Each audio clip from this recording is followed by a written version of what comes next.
La broderie de fixation de ce bloc est maintenant presque achevée. J'ai commencé par broder le tour des feuilles vert moyen en utilisant un brin de moulinet vert 3051 et un brin de moulinet vert 319, donc un brin de chaque, et j'ai fait le point de tige en S et en Z.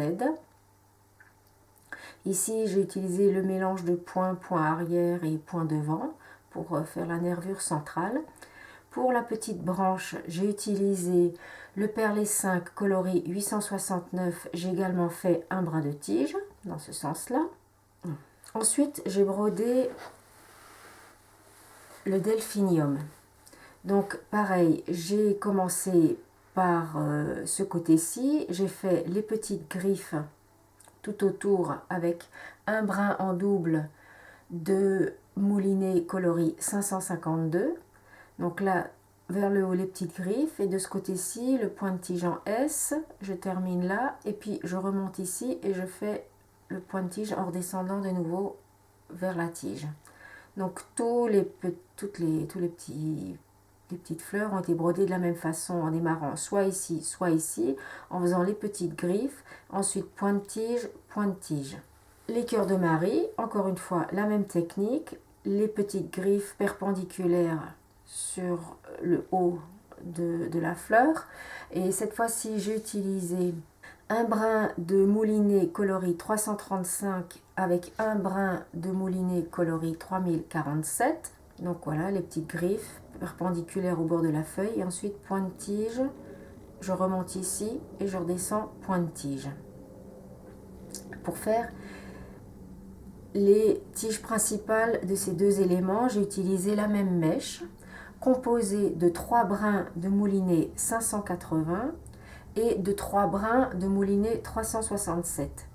Donc pour composer une mèche comme celle-ci, vous coupez 1 mètre de moulinet tiré de votre échevette et vous séparez un brin après l'autre. N'essayez pas d'attraper 3 brins en même temps et de séparer, vous allez avoir des nœuds. Et le résultat est beaucoup plus beau lorsqu'on sépare, lorsqu'on retire de la mèche un brin après l'autre. Pour les grandes feuilles vertes, les feuilles découpées, j'ai utilisé toujours du moulinet, un brin de coloris 471 avec un brin de turquoise coloris 3760, un brin de chaque. Donc ici toujours le point de tige en S et en Z en démarrant à la pointe. Quand on arrive ici, on va là, on fait ce petit côté là, puis on remonte, on redescend, on va là, on fait ce côté là, on revient ici, et mais voilà, enfin bref, on a déjà vu cette technique. Et puis ensuite on fait la nervure ici avec le mélange de points, point arrière, point devant, et celle-ci pareil. Pour la tige, rien de nouveau.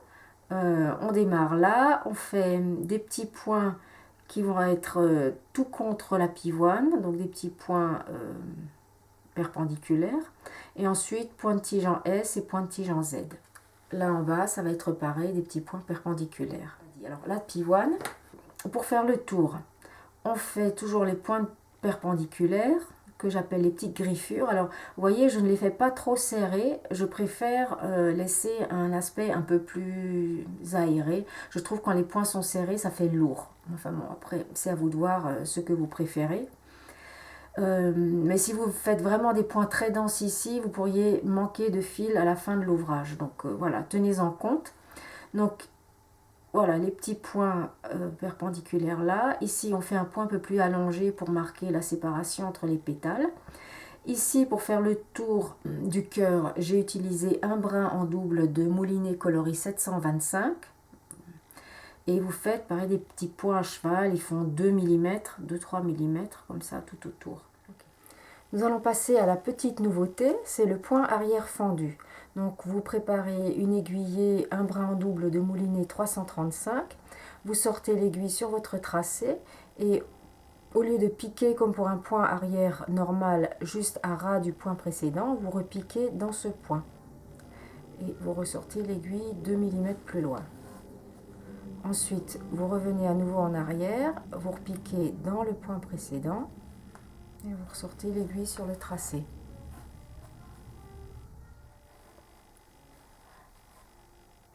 toujours dans le point précédent.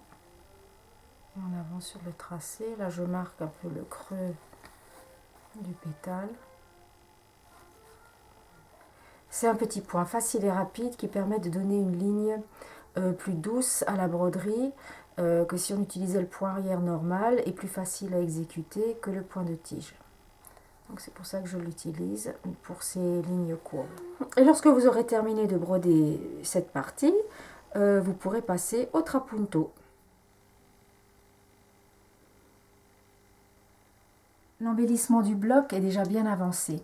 Je vous propose de commencer à broder des points de pistil dans la partie supérieure du cœur de la fleur, à cheval sur le cœur et les pétales.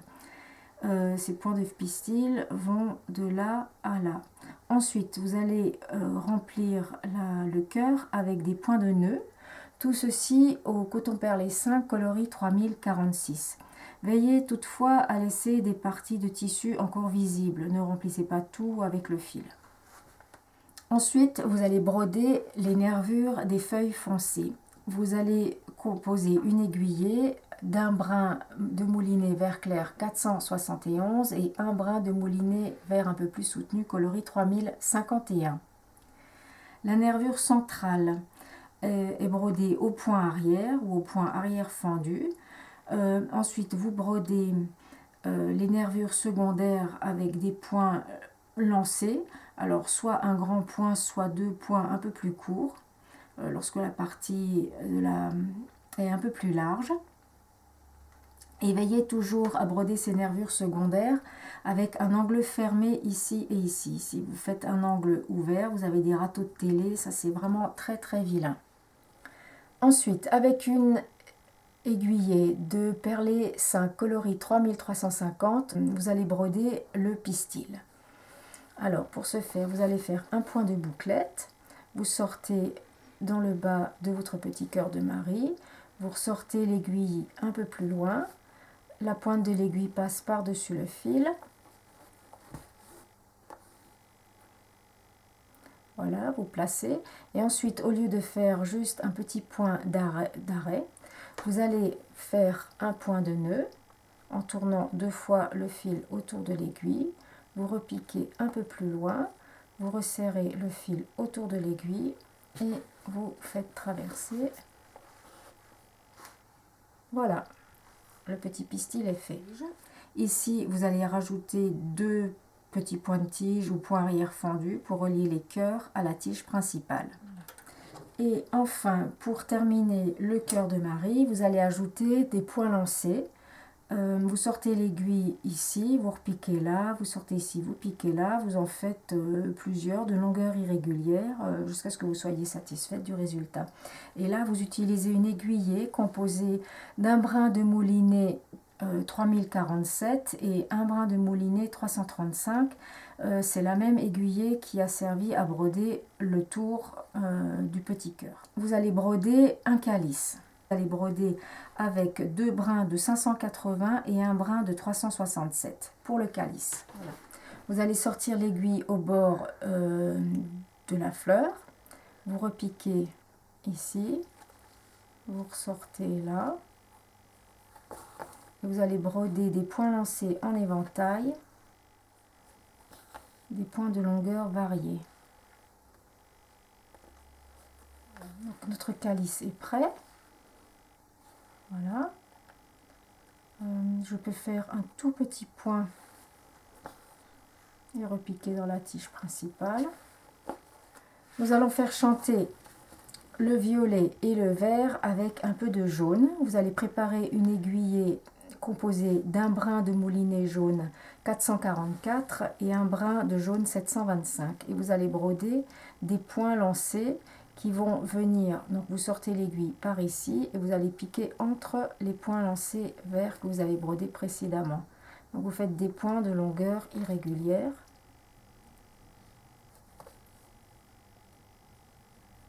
Comme ceci. Et vous faites 2 voire 3 passages. C'est plus facile. Donc je les brode en éventail, je pars de gauche à droite et puis je reviens de droite à gauche. Voilà, les longueurs irrégulières. en venant bien repiquer dans et entre les fils verts. Alors, vous allez préparer une aiguillée de moulinet 892, un brin en double, et avec cet aiguillé vous allez broder des points perpendiculaires qui ourlent le bord des pétales. Alors vous sortez l'aiguille bien au bord et vous allez entre les points précédents qui servaient à fixer le tissu et vous faites des points de longueur irrégulière, des courts, des longs. Ces points ne sont pas très serrés, hein. Il ne s'agit pas d'un point de passé plat. Vous les brodez plus ou moins longs et vous ne les faites pas trop denses. Vous pouvez accentuer un peu le creux du pétale. Voilà. Et vous allez faire la même chose au bord de ces pétales, au bord des pétales intérieurs. Je n'ai pas emprisonné la ligne qui servait à délimiter les zones de bourrage. Bon, éventuellement, vous pourriez sortir l'aiguille de ce côté et passer par-dessus. J'ai préféré laisser ce coloris apparent. Donc, comme expliqué précédemment, des points de longueur irrégulière et pas trop serrés. Hein, et les points sont toujours orientés dans un axe qui va vers le centre de la fleur, comme ça. Et ici également, j'ai un peu accentué le bord du pétale. Après, je ne l'ai pas fait partout, donc c'est à vous de choisir comment vous voulez faire. Et enfin, pour alléger la composition, vous allez broder les petites fleurs bleues. Alors pour les petites fleurs bleues, vous allez commencer par broder les tiges. Il s'agit de points d'arête isolés, reliés entre eux par des points arrière fendus. Donc vous sortez l'aiguille à gauche, vous piquez à droite.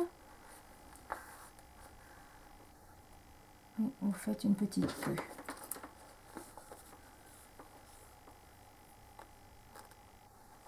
Venez par là, à gauche, vous piquez à droite.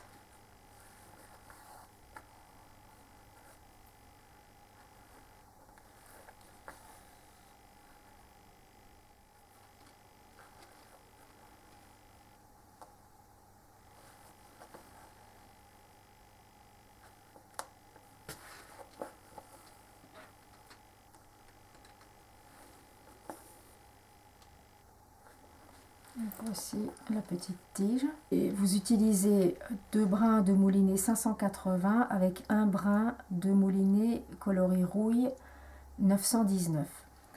Ensuite, vous prenez le perlé 5 bleu coloris 4240 et vous brodez des points de nœud disposés en carré. Vous tournez 2 fois le fil autour de l'aiguille. Vous resserrez, vous ressortez juste à côté.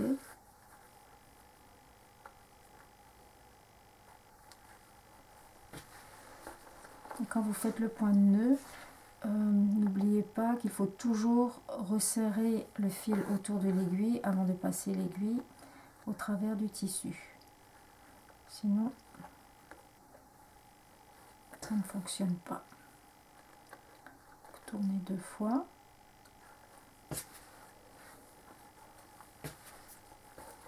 Donc on a ces petits points de nœud disposés en carré. Et ensuite vous prenez du moulinet orange coloré 4124. Vous prenez 3 brins en double. Vous ressortez l'aiguille au centre du carré formé par les 4 points de nœud. Et vous brodez un point de nœud en tournant une fois le fil autour de l'aiguille.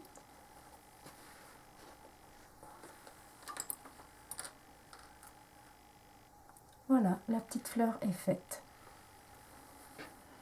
Et lorsque vous aurez brodé toutes les petites fleurs bleues, le bloc sera terminé.